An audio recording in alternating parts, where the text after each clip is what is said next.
Hi students, let's go through your first surgery here for ambulatory care. So looking through this, right here it's telling us we have a colonoscopy.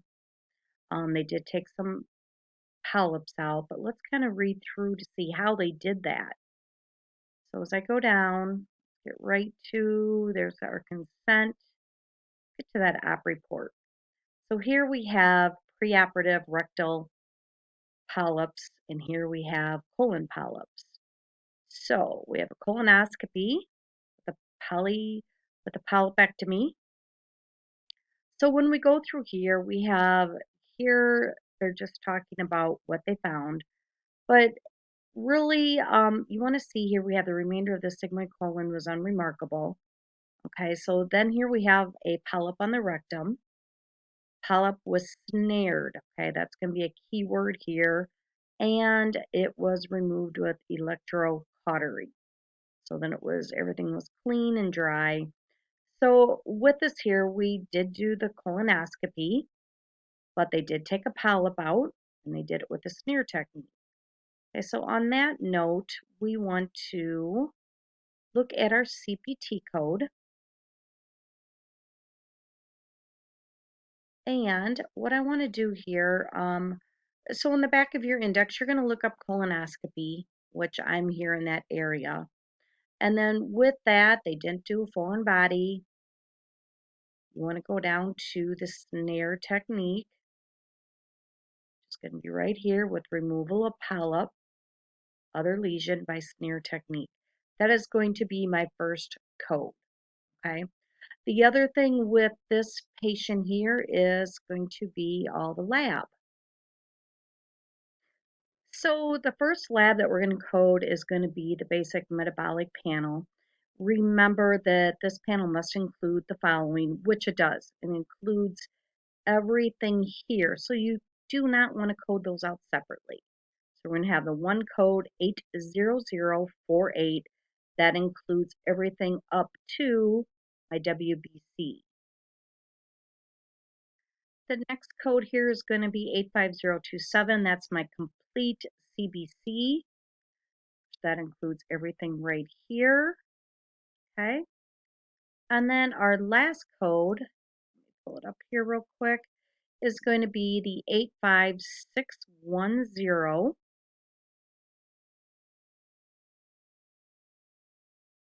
And that's going to be the pro time. So those are going to be what we need, the pro times right here. So that's our coding for the first chart. Okay, with this one here, we have a endoscopy with biopsy. Just look at the op report here real quick. We always have that consent. Here, just going through description, we went through the scopus passed through the second portion of the duodenum with ease. And if you look up here, everything, they did do biopsies were taken to rule out possible. So when looking at this, once again, you're going to code that endoscopy. It's going to be your EGD because they went all the way down to the duodenum. So you code as far as they go down. Okay, same thing if they do a colonoscopy. Code as far as they go up the colon. With this here, so we're going to go with that. And then you want to go down to the biopsy code itself, which is 43239 with biopsy, single or multiple. The lab on this one is the same as the very last chart. They did a panel. They did a general panel. They went ahead and did the white blood count, and then they also did a pro time. So exact same codes as we had for the last one for case 14. Okay, this one was a tricky one. I did have a few questions on this one. Um, let's just kind of look here. What they did remove complete bony impaction of tooth 27. So that's going to be one code.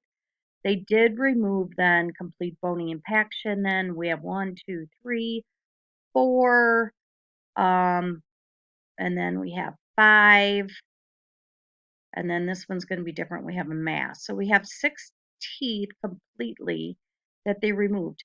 Now, there isn't a code, so we went ahead and we are going to go with the unlisted. Pull it up.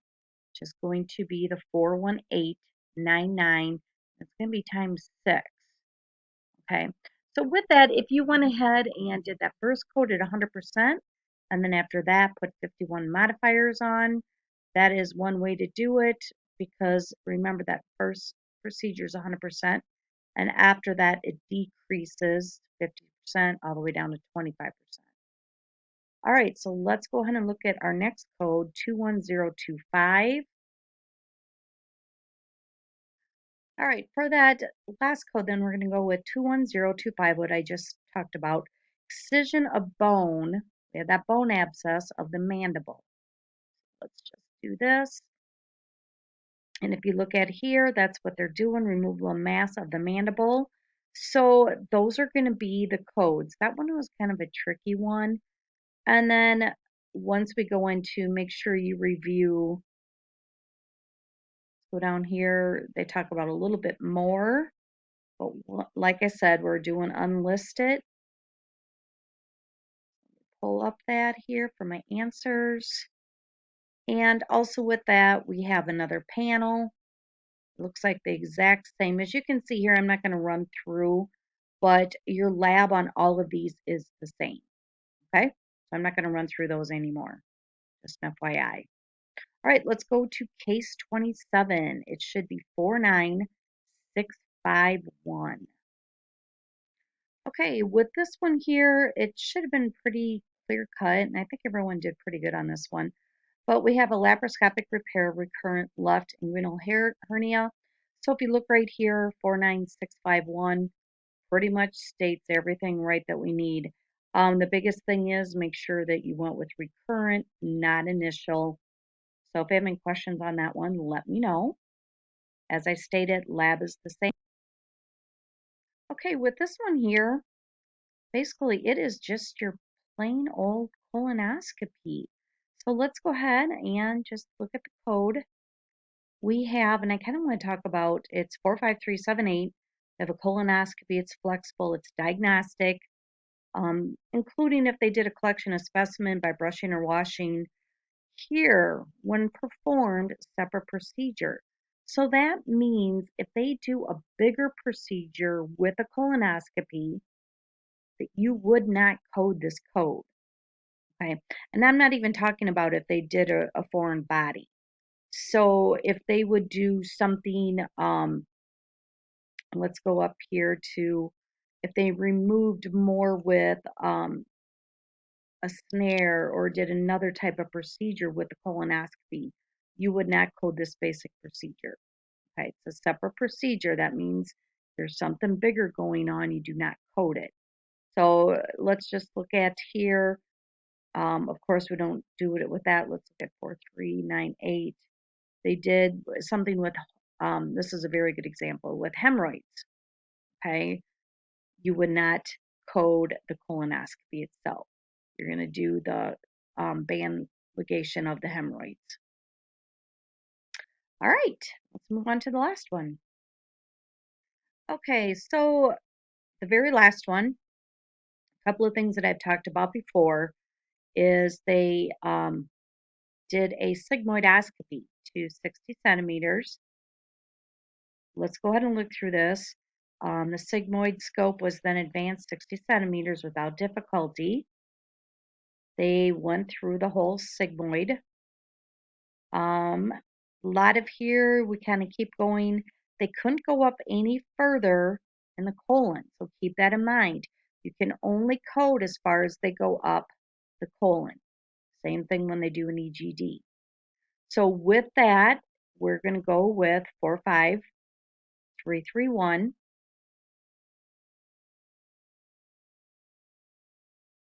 And same lab. So with that, let's go ahead and look at 45331. We have a sigmoid flexible. Keep in mind, everything after that semicolon drops. We did do with biopsy, single or multiple. So that is our code right there. All right, if anybody has any questions on these, please send me an email. And if you listen to this whole video, Tell me if you learned anything or if you thought you did okay, and I will add an extra point to one of your exams.